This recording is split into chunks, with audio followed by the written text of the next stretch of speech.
Hi, we are Group 9, and this is our Cultural Immersion Project. I am Teresa Ingerman, and I am a junior in Environmental and Natural Resources Engineering. Hi, my name is Liu, and I'm a junior in Food Science Department of Agriculture. Hi, my name is Xiaolin Qiu, and I'm also a junior in Food Science. So first off, what is weightism? Weightism can be described as discrimination against a person due to their weight. Some misconceptions about this is that it only applies to people who are overweight, but in actuality it applies also to people who are underweight. This kind of discrimination can include biases, social ostracism, verbal microaggressions, and/or verbal attacks. Some biases and stereotypes include that people who are overweight are lazy, self-indulgent, less intelligent, and things such as verbal microaggressions could be someone saying, "Oh my gosh, you look really good today. Have you lost weight?" Now, the person who is receiving that compliment may take it negatively, and it will impact their mental health. So with these microaggressions, they can move a person towards having a lower body image and being more dissatisfied with themselves. The reason we are doing this project and why it is important is because weightism is actually as prominent as racism today. So it can also negatively impact how people feel about themselves and their overall mental health, so it is important for people to understand what weightism is. So the movie that we watched for this project is called Hairspray, which is about a young high school girl named Tracy who would like to audition for a dance TV show. So causes of weightism issues in this movie include berating from peers and other adults. So this happens to Tracy when she's auditioning to dance on this TV show.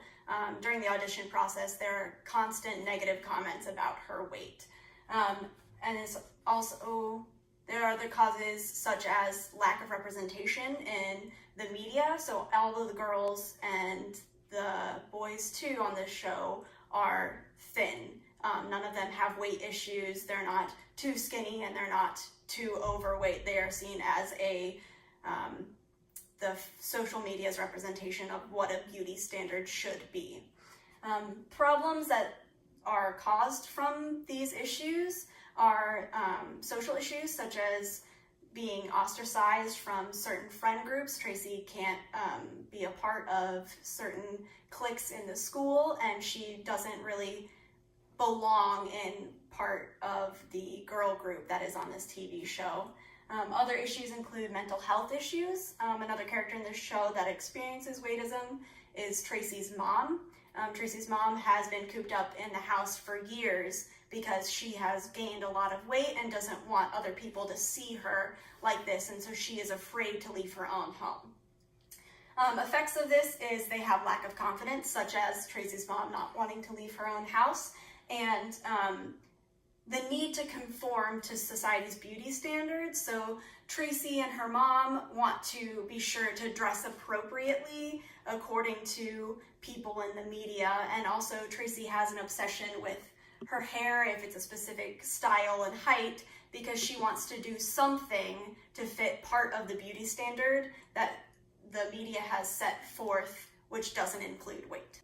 So now we are going to talk about cultural immersion activities. Our first cultural immersion activity is to set up an anonymous online group chat. It is a small group and no judgment was made. Our purpose is to know the feelings of people who are struggling with weightism and the reason causing weightism. So from their conversation, we learned that weightism not only relates to overeating. Victims can be overweight and underweight, and it is more likely relates to eating disorders. Reasons causing eating disorders are various. It can be natural genes. Although for now, only a handful of genes are proved to be the cause. These genes can affect appetite, satiety, metabolism, food craving, and body fat distribution. Those whose parents are overweight, and those who are overweight for most of their lives, and those who cannot lose weight after a low-calorie diet and physical training finds genes as a significant distributor. Psychological and emotional activities can also cause eating disorders, which is also known as binge eating disorders, BED. Researchers has shown the association between depressive symptoms, acute sad mood, and binge eating disorders. And also, higher levels of depression are related to more severe binge eating disorders. From their conversation, we also learned that people struggling with weightism seek for help, but sometimes they don't have the bravery to speak it out. Our second cultural immersion activity is to actually ask a physical trainer to see the situation of overweight and underweight students in the COREC. So the purpose is that we want to know if training can actually help students get rid of discrimination and weightism. My personal trainer told me most of her students often go on a very hard schedule of training and diet. However, after weeks of low-calorie diets and training, they became crepulent again. They find themselves in a vicious cycle. They didn't get rid of the weight because of the cycle. And after months of cycle, they started to lose confidence. They started to think that they cannot lose weight. So they gave up and binge again. However, she also told me a successful example. One of her friends who was struggling with weightism became confident recently after finding herself accomplishing more and more new skills in the gym. She didn't care about others' judgment anymore, and she started to think that she could become slim after years of training. So as we can see, those victims actually need is confidence. So the next immersion we did was we're trying to hand out those flyers. You can see this is what we have. First we discussed what is weightism, and from these two pictures you can see that it's not just about overweight problems but also those underweight problems. And right here we discussed some of the discriminations about weightism, like what they face when they are looking for some jobs. Sometimes they are not quite welcomed by those companies if they have some weight problems. And also right here it states that they also have a negative relationship between the weight problems and their mental health. So at the bottom right here we state what can we do to help them, and also we discuss what really causes the weight problems.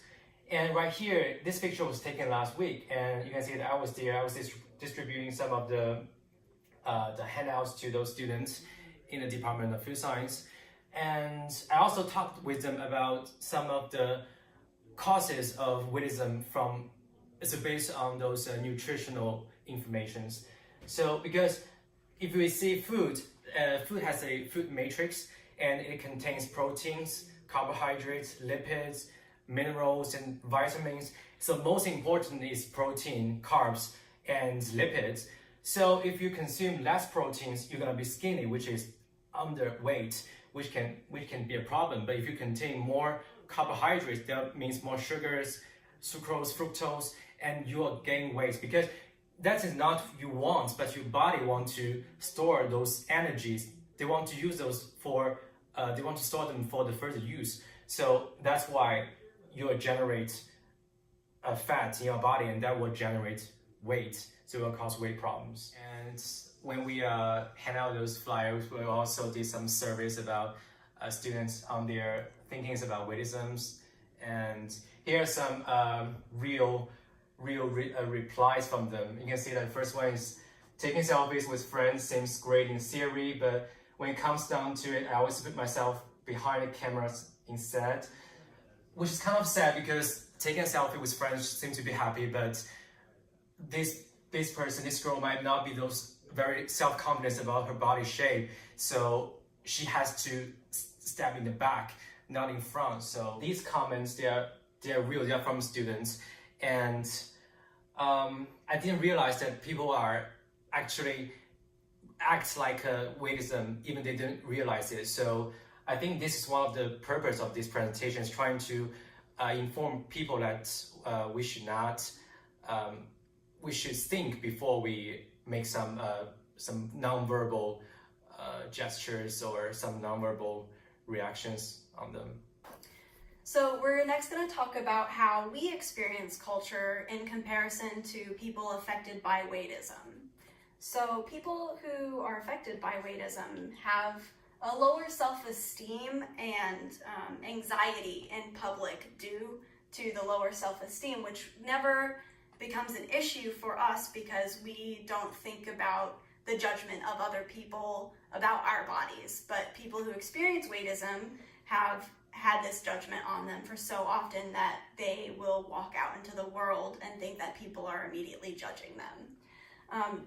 Other things that people who experience weightism feel is that they are judged for the things that they eat when they're out in public if it is not considered a diet food or healthy. If they order anything but a salad at a restaurant, they think that the waiter is judging them, but when we go out to eat, we order whatever we would like to eat, what we're in the mood for, which has never been a consideration for us either.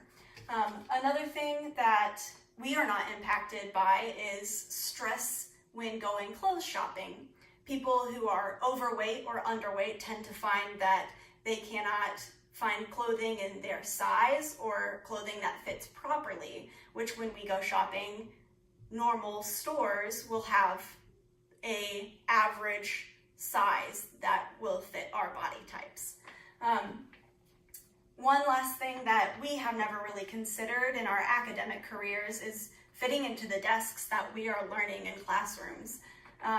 People who experience weightism, if they are overweight, they find discomfort sitting in these standard size desks and do not fit well and are constantly uncomfortable while trying to learn, which impedes their learning, which we never think about because we fit inside these standard size desks. We made 3 assumptions. The first assumption is that weightism only related to overweight individuals, which is false. Since overweight people covers the majority, we didn't focus much on the underweight people. And also, since the beauty standards in the society is becoming more skinny, so we didn't consider underweight as a problem. However, although 39.8% of people over 20 are overweight, there are still 2 to 3% of underweight people who are suffering from weightism. Our second assumption is that someone's weight doesn't impact people's judgments of their intellect or work ethics, which is also false. For us, we didn't correlate weight to work efficiency. We think most of people can perform the same effort. However, research has shown that there is a significant weight bias in performance evaluations and employment outcomes. So our third assumption is about weight issues can lead to mental disorders. And well, I think it's true because from this chart, this is from a report, and you can see that right here, the overweight and both women and men, this shows a higher rate of mental disorders. So we think that there should be a relationship between overweight with mental health problems. So my personal experience with weightism and this project is having to see the people in my own life experience this issue when I didn't even know the issue existed before this project. Part of our interview process and surveying, we ended up talking to one of my very close friends who I never knew experienced any of these negative impacts of judgment from others and her uncomfortableness with being out in public and being around other people. So my personal experience is that I didn't realize that these weightism problems is as common as those discriminations in genders and races. So when I was handing out those flyers, I showed these people a couple of pictures about models, and one is a plus size model, and another was just a normal model. And I asked them which they prefer and which they think is more, they look more comfortable. So most of them, they chose a normal models. And actually, they didn't realize that it was kind of like a weightism, but it actually is. So what I learned from this presentation is that we should think before we actually make some comments on others, and sometimes even we don't realize it. So after doing the presentation, I found out that training is not a thorough solution to weightism. It's the confidence that will help people get rid of discrimination. Weightism, like other discrimination, causes mental illnesses. So those overweight and underweight people need encouragement. So they will become confident after accomplishments. The examples is like what I have mentioned in the cultural immersion activities. I can't imagine how much they have suffered. So I wish them can become better in the future. And also, I think I should be aware of any jokes that could really hurt their feelings. So here is our reference. Thank you for listening.